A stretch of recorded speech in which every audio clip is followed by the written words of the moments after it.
Bismillahirrahmanirrahim. Assalamualaikum warahmatullahi wabarakatuh.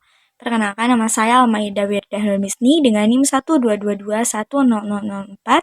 Di sini saya akan memenuhi tugas mata kuliah perkembangan sosial dan emosional anak usia dini. Teman-teman, izinkan saya untuk memaparkan paper saya dari artikel yang berjudul Urgensi Pemahaman Gender pada Anak Usia Dini dalam Perspektif Islam. Masa usia dini merupakan masa yang sangat penting bagi kehidupan manusia, di mana pada fase ini anak mengalami perkembangan dan pertumbuhan yang begitu cepat. Perkembangan dan pertumbuhan diantaranya yaitu perkembangan sosial emosional anak, yang mana perkembangan sosial emosional anak itu memiliki aspek-aspek sosial kehidupan yang cenderung pada identitas, relasi sosial, dan gender mereka, yang mana gender ini akan kita bahas dalam topik pembahasan sekarang, teman-teman. Apa sih yang disebut dengan gender? Kata gender itu berasal dari bahasa Inggris, yang artinya adalah jenis kelamin, yang mana menurut para ahli bahwa yang dimaksud dengan gender adalah konsep kultural yang berupa pembuat pembedaan dalam hal peran, perilaku, mentalitas, dan karakteristik emosional antara laki-laki dan perempuan yang berkembang dalam masyarakat. Berbicara mengenai pemahaman gender pada anak usia dini, tidak terlepas pada dua aspek yang memiliki sebutan khusus. Yang pertama itu ada identitas gender, lalu yang kedua itu ada peran gender. Nah, apa sih yang dimaksud dengan identitas gender? Identitas gender itu merupakan rasa atau kesadaran seseorang sebagai laki-laki atau perempuan yang diperoleh dari sebagian besar anak-anak pada waktu mereka berusia 2-4 tahun. Nah, jadi teman-teman pada usia 2-4 tahun, anak-anak itu sudah memahami atau sudah menyadari bahwa mereka itu berjenis kelamin laki-laki atau perempuan, atau mereka sudah menyadari bahwa temannya itu berjenis kelamin laki-laki atau perempuan. Lalu ada peran gender. Peran gender yaitu perilaku atau perhatian, sikap, keterampilan, dan pertimbangan ciri kepribadian sosial yang tepat dari laki-laki atau perempuan. Jadi perbedaan antara identitas gender dan peran gender itu, yang mana identitas gender itu kesadaran terhadap jenis kelaminnya. Berarti anak sudah memahami bahwa dirinya adalah laki-laki atau dirinya adalah perempuan. Namun peran gender itu ketika anak sudah paham bahwa perempuan itu misalkan cantik, kalau laki-laki itu ganteng, perempuan itu lembut, laki-laki itu gagah, dan lain sebagainya. Selanjutnya, faktor-faktor yang mempengaruhi peran gender pada anak usia dini. Nah, faktor pengaruh gender pada anak usia dini itu terdapat 3. Ada pengaruh biologis, pengaruh sosial, dan pengaruh kognitif.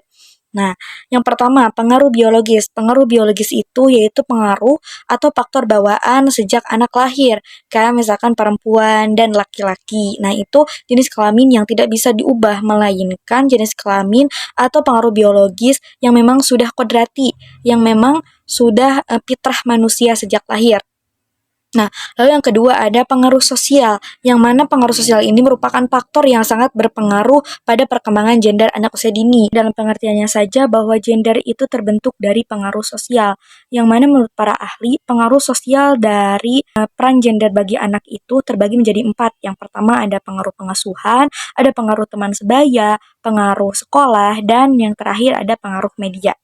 Yang ketiga ada pengaruh kognitif, yang mana pengaruh kognitif itu yaitu faktor dalam diri anak itu sendiri, dalam pengolahan informasi dan ketertarikan anak terhadap suatu hal yang berhubungan dengan gender, seperti misalkan ciri-ciri fisik dari anak ataupun dalam cara anak berpakaian.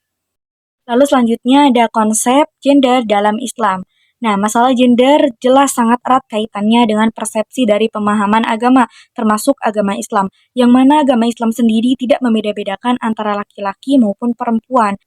Yang ada dalam Islam itu perempuan dan laki-laki dianjurkan untuk saling bersaudara dan saling mengenal satu sama lain. Seperti misalkan dalam Quran Surat Al-Hujurat ayat 13 yang artinya, "Hai manusia, sesungguhnya kami menciptakan kamu dari seorang laki-laki dan seorang perempuan dan menjadikan kamu berbangsa-bangsa dan bersuku-suku supaya kamu saling kenal mengenal. Sesungguhnya orang yang paling mulia di antara kamu di sisi Allah ialah orang yang paling takwa di antara kamu.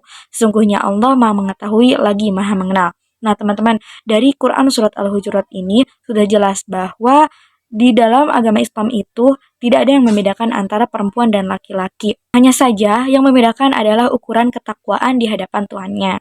Begitupun terdapat dalam Quran surat An-Nisa ayat 124 yang artinya bahwa barang siapa yang mengerjakan amal soleh baik laki-laki maupun perempuan sedangkan ia orang yang beriman maka mereka itu masuk ke dalam surga dan mereka tidak dianiaya walau sedikit pun.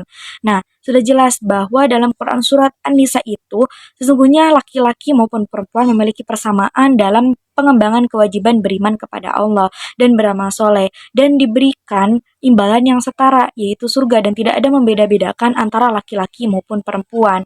Keduanya dianjurkan untuk beribadah dan berlaku sesuai dengan Al-Quran dan As-Sunnah. Teman-teman, dari dua ayat Al-Quran itu sendiri sudah jelas bahwa dalam Islam sendiri tidak ada ayat-ayat yang munculkan diskriminasi antara gender atau perbedaan antara perempuan dan laki-laki. Lalu selanjutnya ada metode atau strategi pengenalan gender pada anak usia dini dalam perspektif Islam. Nah, teman-teman, pada dasarnya setiap anak itu memiliki karakter yang berbeda. Oleh karenanya, diperlukan perhatian khusus pada perbedaan individu anak agar dapat memberikan perlakuan yang tepat sesuai dengan karakteristiknya. Termasuk dalam pemahaman gender pada anak usia dini ini memerlukan metode-metode. Metode pemahaman gender pada anak usia dini ini sudah berdasarkan pada Al-Quran dan Al-Hadis.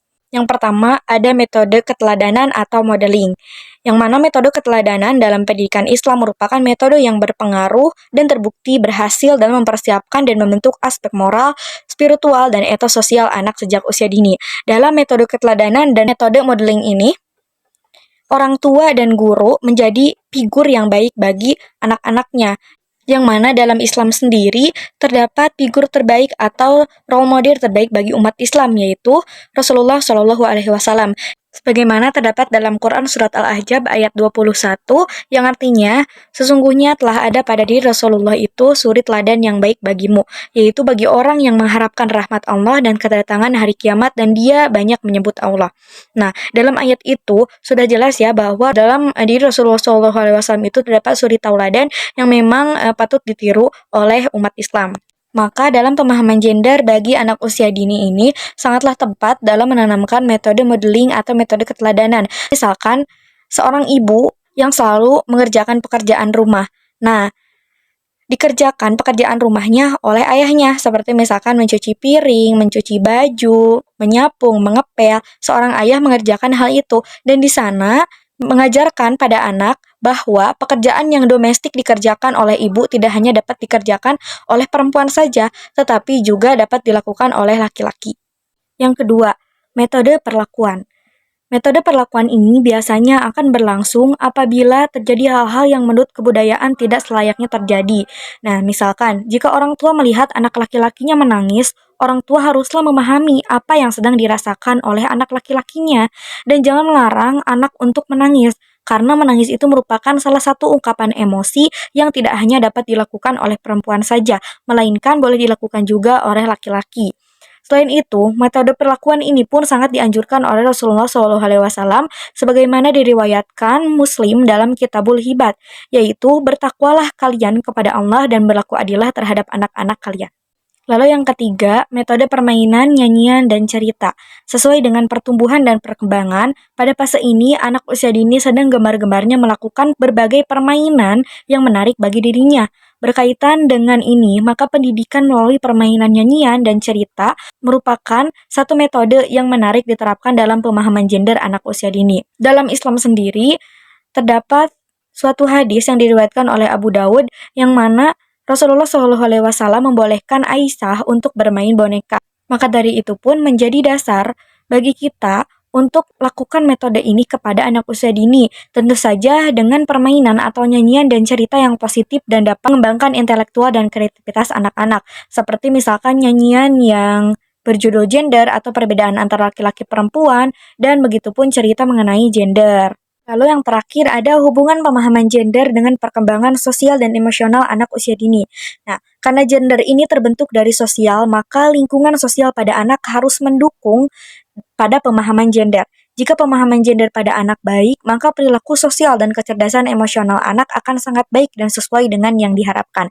Begitupun ketika pemahaman anak terkait gender kurang baik, maka harus dipertanyakan kembali kondisi sosial pada anak tersebut. Maka dari itu, hubungan pemahaman gender pada perkembangan sosial emosional ini merupakan sesuatu hal yang tidak bisa dipisahkan dan keduanya saling berkaitan satu sama lain. Baik teman-teman, mungkin cukup hanya itu yang dapat saya sampaikan. Mohon maaf apabila banyak kesalahan dan kekurangan dalam penyampaian materi. Terima kasih karena sudah menonton sampai akhir. Semoga bermanfaat. Wassalamualaikum warahmatullahi wabarakatuh.